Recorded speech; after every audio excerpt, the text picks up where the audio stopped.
Our Lady of the Immaculate Conception. As in, as a matter of fact, nagnodovinaryo na kita. December 8. Okay. As in, sa maabot pong December 8, Domingo, iyo po ang kapiestahan kan sa tuyang mahal na ina. Ang Our Lady of, ba kung Domingo? Lunes. Lunes. Kunyan yan, holiday. Di ba? Considered national holiday. Yes. Yes. So Hindi we man ang will, parang positive side on the part of President Digong. Pinag-declare niya ng ang December 8 bilang national holiday. holiday. Okay. So, salamat po kay President Duterte. As Ano in, po yung mga highlights hindi and sidelights kan celebration? Igwa pong nasabi ng schedule ang satuyang ang satuyang cathedral. As in nagmimisa po kita every afternoon alas 5 ning novenaryo. Pero sa maabot pong Lunes alas 9 ang satuyang misa pontifical. Ako po ang mangingyanot kang misang iyan. As in syempre may bunyag ka iyan. As in, iba pa pong mga schedule kang misa. Pag-check na lang po kan sa website po, ay sa Facebook kan Cathedral Virac. As in, siyempre, imbitado po ang gabos na magsimba. Then hulita holiday of obligation iyan. Kasi yan Lunes, so obligado kitang magsimba. Masimba kita Domingo and we have to attend Mass. On December 8, hulita ini po sarong holiday of obligation. So parang katampad po kaya kang Domingo, no? Iyo po. Yung holiday. Kang Immaculate. Katampad kang Domingo. So ini po ang kaaldawan na kung saan proklama kang simbahan na si Maria was immaculately conceived. Mayo siyang original sin. Sin. Hulita, sabi nga ni Kayan, sa satuyang katukduan, an erokan kan sa tuyang mahal na kagurangnan should be undefiled. Tayo naulaktan. In man digta nin kasalan. So, it was prepared well by our Lord na an erokan ang, sabi nga ni Kayan, sa masararom na Bicol, pupunan. No? Ang pupunan. The womb where the word made flesh will be conceived. So, dyan po ang pure, as in immaculate, na erokan and sa tuyang mahal na ina. So, it was declared, as in ngunyan, sa tuya po pinag-celebrar ini every December 8. Kaya, sa mga Katoliko tangtugang na nagdadangog, magsimba po kita. Kung di po kita makasimba sa katedral, go to your parish. Sa kadakol tapong 50 parokya. As in, may mga barangay masses pangani po iyan. So, kadakol pong rason, as in, kadakol na paagi na kita magka-igwa kang oras. Holiday man pala iyan. Opo, Lunes. Ding klase.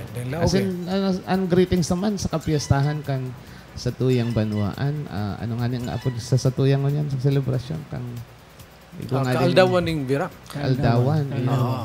Igwa nga niyang panran karong niya na aga, nahiling ko. Mauranon. Mauranon Masabaw. Yeah. Di kunya na sa aga, bisperas na no Bisperas na sa aga. Immaculate Conception. Sa Domingo. And also pala, pagkatapos kaini, ang sa tuyang mga kapadian, magkakaiwaponin pagtiripon sa December 9. Igwa man po kita ng Advent Retreat o Recollection as in Clergy Assembly. As in, pagkabangki kayan, may date man na pagtiripon ang mga kapadian yato.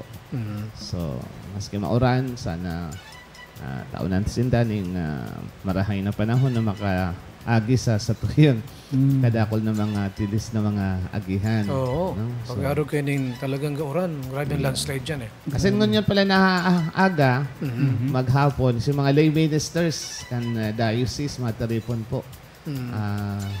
Kung di po nakapapasala sa digdi sa Katso, igwang auditorium dyan. So dyan siguro ito ang venue. Di ko kaya nahiling si lugar, si venue. But mamisa po ako at yan na hapon sa Sainda.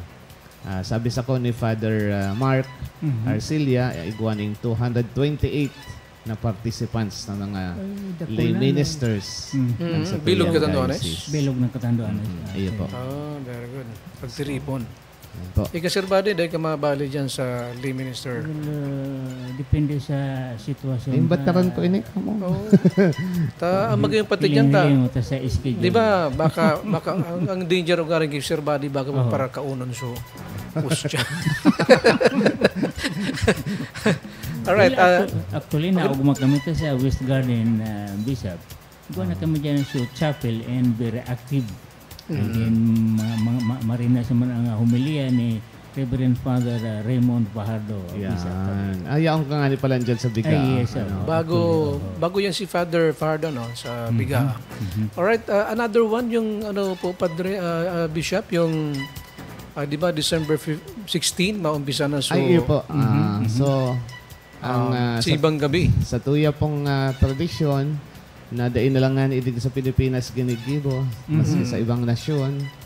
Basta kung igwang Pilipino, yan, igwang simbang gabi o misa di Aguinaldo. So, kita po, digdi sa Diocese Candiac, mapuon na po as early as December 15 ang inaapod ng anticipated na nga ni Kayan. Ito simbang gabi talaga yon. Yan, simbang gabi.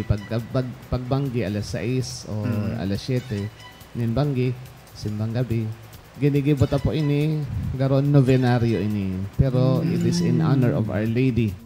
Kaya Misa Pro Maria ini. Kaya po kita kang inaapod na ini po sarong pribileyo na itinaos sa tuya kang Roma. So supposedly, ang Advent season, igwasan na ng itinalaan na liturhiya. Mayo nin Gloria, dahil nag-aawit nin Gloria. Tapos ang suulot kan padi, kulay violet. Pero pag simbang gabi o kaya misa de Aguinaldo, igwa po kita din pagkanta nin Gloria, igwa kita nin kulay puti na vestidura kan padi. It is our way of preparing for the birth of our Lord sa pagi po kang novenario sa kaumawan ni Ina. Kaya yan po, votive mass po ini kay Maria. Apo, usually yung schedule mo dyan sa cathedral, mga anong oras po? Usually po alas 4. Alas 4. Pero ako po, ang sa kuya pong pinuunan kang last year, halos duman po ako sa norte nag-misa. Naglibot ka yata sa bilog duman na po ako Catanduanes. sa Pandan, sa Bagamanok. Duman kita sa duman sa Tariwara. Tabogok. Tabogok. So duman kita nag-overnight sa Inda. Pagbabanggi may barangay mas ako.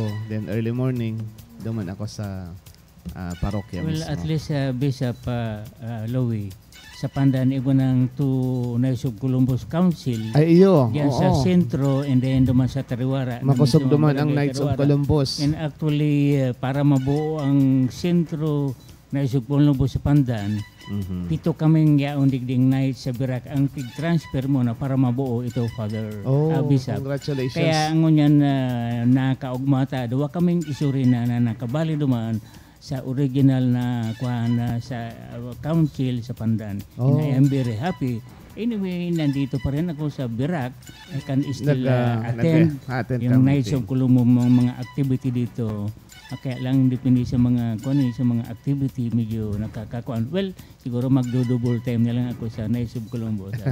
Iyo, ang Knights of Columbus po very active po sa tuyang mga parokya. Opo. Particularmente digdi sa katedral, digdi sa Kabinitan. Kalatagan. Yes. So, yeah, And actually, si Knights of Columbus na rin yan eh. Actually, wag kami pinga-organize sa Katsu. Nasa Katsu. And yun na yung sa Risen Christ eh. Kaya lang, dahil pa na-activate na masyado. Igwa kitang joint project digi kang Knights of Columbus and inaapod tang Run for Hope. Yes. Na na-postpone po silingon yan itong Sabado. Kaya lang, huli kang nakaaging bagyo. Pikok tabatan na po ini sa January 10. January 10. Ano yan? Run for Akos? Para po ini sa tuyang welfare kan mga padi. Kulang-kulang po ang sa tuyang pondo pag naghihilang sinda sa inda pong mga medical needs. So, hinihingawata po na magkaigwa kita adequate funds for them. As in, ma'am po, sa tuyang mga retired, lalong-lalo na. Saka igwa po kitang pinapagibong bahay pari. So dakol pa po ang gastos dyan. Kaya yan po ang satuyang tarabangan. Sabi ko nga ni, baski po da ibang po kita ma-star dyan. But when we help them, we help the parish, we help the priest na malingkod man sa satuya. So sana suportahan ta po ini. Opo. Pinagpuno yan sa panahon ni Bishop Manolo, no? So, iyo po, sa building dyan. Kung makadyan po ka mo sa Fiat Village, yan po sa likodan, magayon na po, pwede nang maistaran. In fact, luhay-luhay ta po ining fully furnished. May mga bed na po dyan, may mga CR na dyan. Kaya lang medyo kulang pa po kang si chapel, dahil pa na puunan. Si Raymond po, ining kuryente, ang electricity dyan, dahil pa na suhay ta. Kadakol pa po nin mga kaipuhan na prepararan, as in, ibuhon. Mahapot yan, Sir Buddy, kung pira pang kaipuhan tayo. Kung siya dyan, siguro eh. Kaya. So, no problem tayo dyan, siyempre, Bishop. tarabangan ta. Mga pira pa tabi, Tarabangan ta. Bishop yung kaipuhan dyan. Tapos mga nagdadaog ko dyan, pero at least may ideya sila. Yes. Malay ta mag-donate sila din. Yes. Anong ikipuhan dyan? Kaya in kind or cash? Alam mo, ibang padarang semento. Diba? Okay. Pwede. Yeah. Sir Buddy, pirang simento sa imong tabi. Well, pila sa imo, siyempre. 10 muna. 10. Sa imo 10 ma. Balik kita digdi sa Aguinaldo.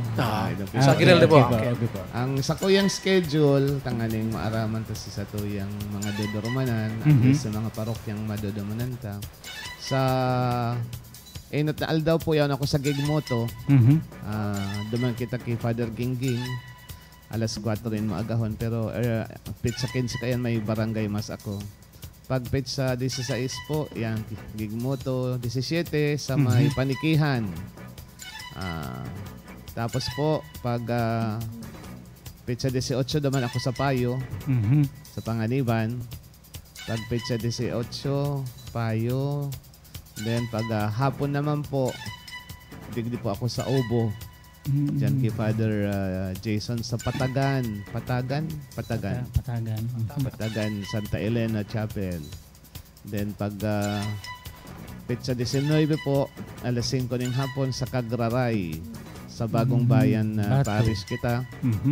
Tapos pag aga kaini, alas 5, alas 4 ng aga sa Bagong Bayan mismo sa Bato. Pag hapon naman po, alas 5 sa Burgos Chapel sa Oco. Sa Oco. Duman kita kay Father Arnel Barba sa kuyang kaklase. Sa Biga, Sa Biga. Then pag petsa 21 sa Biga. Pag petsa 22, digdi po kita sa Biga. Duman sa ino. Yes, opo. Digdi barangay Petsa 22 nin hapon. Then mamisa kita petsa 23 nin aga dyan sa Biga mismong chapel. Then pag hapon naman, duman kita sa Tilod, sa Baras. Sa Baras. Okay. Then kinaagahan, petsa 24, duman kita sa Baras. Sa Tilod pala, ang Tilod Baras. Pag hapon, dahil pa kitang schedule. So, ini po ang satuyang mga mga dodorumanan na mga parokya. And hopefully sa mga nagdadangog sa satuya, ang satuyang hihingawahon na makapag-giving kita during those visits sa satuyang mga kaimanwa na mga parokya. So, iyo po yan ang schedule ko this coming Misa de Aguinaldo. Ngayon yan, at least malilibot muna naman ng bilog na katanduan ng sabi Bishop. Iyo po, oo. So sa mga ibang parokya na dahil ko pa namisahan in Aguinaldo next year naman. Next year naman. Takang last year naman kita sa North. Part. So far, Bishop, meron ka pang plano na maka-establish o maka-create ng mission churches, tabi? Dahil na po muna. Muna. Kulang pa kitang padi. Yes. Opo. So hopefully by that time na igwa na kitang enough priest. Actually nga ni Manibadi, ang satuya pong diocese, igwang mga padi na yaon sa ibang nasyon, yaon sa ibang lugar. Ang iba po pigsuratan tanan na magbalik na. Magbalik na. Oo. Walang nakitang ano. Pero igwa man din nagpaaram na mahagad ning live sabbatical leave. So hopefully Okay. ma-arrange na po ang ang assignment tanganing ang satuyang mga parokya mataunan talaga nin mga padi. Wala, so para Bishop, dakol pa man sa mga nagbabalik dyan sa seminaryo. Sa seminaryo, maging padi, tabi. Actually po, ang satuya pong vocation director, si Father Yes, Ed opo. Sape, naglilibot talaga. Kaibaan sa iyang team, ang seminary fathers. So, pigihinguwata po na madagdagan ang satuyang bukasyon sa pagkapadi. Kaya, very po ang satuyang mga ministry on vocation, talagang diligent sinda. They are really trying and working hard na maka-recruit po kita nin vocation. As in, siyempre, ang kaipuhan ta talaga digdian pagpangadji. As in, pag-inggan nyo sa mga kaakian niya to. Then huli ta minsan ang bukasyon talaga nagluluya huli sa maluyang formasyon as in pundasyon sa pamilya. Ayun. Diba? So, Wala, so para Bishop, di ba kayo ito, igwa yung maski late booking